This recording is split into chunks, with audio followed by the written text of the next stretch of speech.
Hello, and welcome to RightScale, the leader in cloud computing management. Today we're going to talk about deployments and explain how you can use them to more effectively manage your servers in the cloud. What is a deployment? A deployment consists of a cluster or group of servers that work together and share common input variables and cloud configurations. In a deployment, you can manage a group of servers in the same way that you would manage a single server.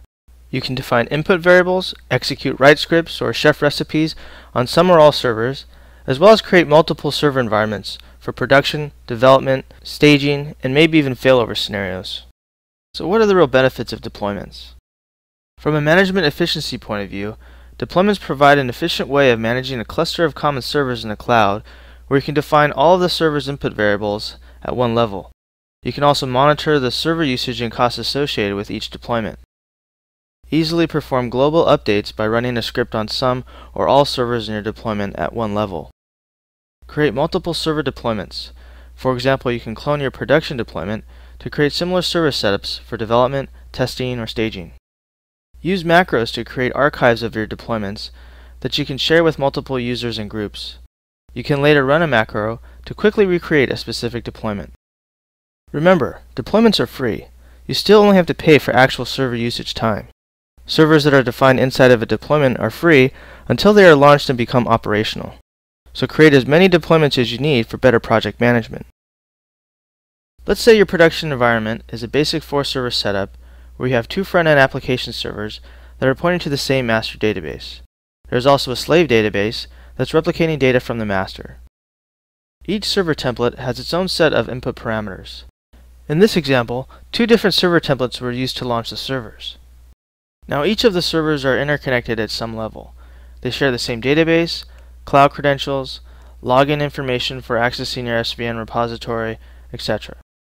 At the deployment level, you can define input parameters that will be used by all of your servers.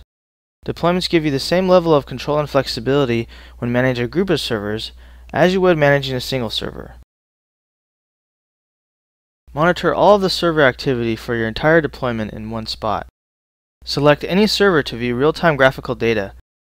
A number of different metrics are monitored, such as CPU idle time or the number of Apache requests or database queries. You can also manage the monthly costs associated with a particular deployment. The RightScale dashboard provides an estimated price breakdown for all activity within a deployment, including instance hours and data traffic. In addition to defining global input parameters at the deployment level, you can also execute actions or scripts across some or all servers in your deployment.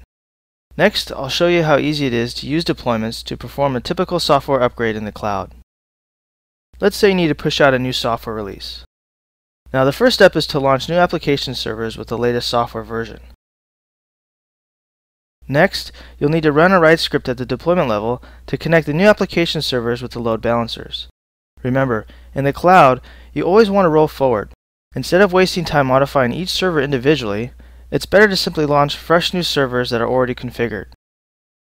And once the new app servers are connected, you can disconnect the old application servers from the load balancers by running a different write script. Once you've done some testing to verify everything is running as expected, you can safely shut down the old application servers. Deployments help you efficiently manage a group of servers where you can run write scripts across some or all of your servers for a more efficient lifecycle management. Of course, everyone will claim that their site or application is production ready, but how many of us have really performed the realistic load tests to ensure that our site will be 100% stable once it goes live? Unfortunately, the harsh reality is that we end up playing the guessing game by launching web applications that have never been sufficiently tested in a production scale environment.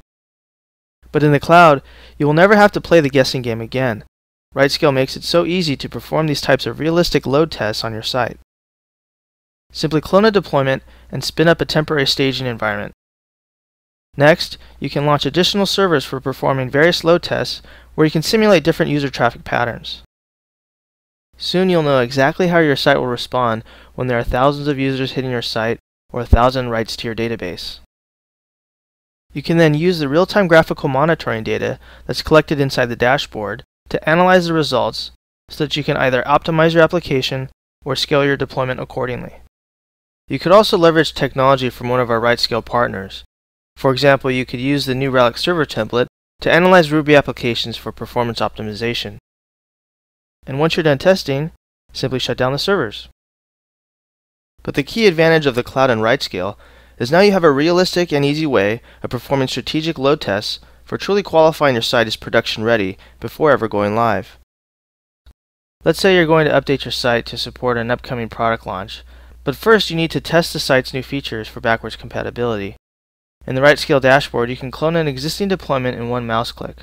Now you have an exact copy of your production deployment that you can use for internal development and testing. In this example, the same server templates are used for both deployments. Therefore, you will need to change the developer's setup at the deployment level to create a separate testing environment. Since it's for internal development purposes only, you'll need to modify the following inputs in order to hide it from the general public and protect yourself from accidentally overriding existing data. But now you have a duplicate of your production deployment for your developer team. And once the new release is ready for testing, simply clone the developer deployment to create a staging environment for your quality assurance team. Deployments give you the flexibility and control that you need to instantly create multiple server environments without ever having to think about the number of available hardware resources. A macro is an executable description of a configured component that you can later run to recreate it. You can create a macro of a deployment, array, server, or something else that you define. As another best practice, you might want to create macros of your deployments in order to preserve their architecture and configuration at a particular point in time. For example, you might want to create a macro of your production deployment before and after a major upgrade to your site. Later, you can run a macro to recreate the deployment exactly how it was configured when the macro was first created. You can also share macros just like server templates with multiple users or groups. For example, you might want to share a macro of the current production deployment with the marketing team. This way, they can run a macro at any time to recreate their own sandbox of the production deployment. They could then launch and terminate the servers as often as they need to in order to complete their testing without ever having to ask the IT team for help. Deployments are also useful for basic failover scenarios. Since deployments are free, the most affordable failover option is to simply have a clone or backup of your production deployment that's ready to be launched in a different availability zone if there is ever a failure in the primary zone. For example, if your production deployment is running in availability zone 1A, and for some reason that zone goes down, you could have a backup deployment that's ready to be launched in a different availability zone. Before, if your data center went down, you were completely helpless. All you could really do was patiently wait for the data center to fix the problem. But in the cloud, if you've architected your setup using RightScale's deployments, you now have the ability to resolve the situation yourself and literally have your site back up and running in just a few minutes instead of hours or days without ever having to troubleshoot any hardware. Thanks for watching. To learn more about RightScale and sign up for a free trial, please visit us at www.rightscale.com.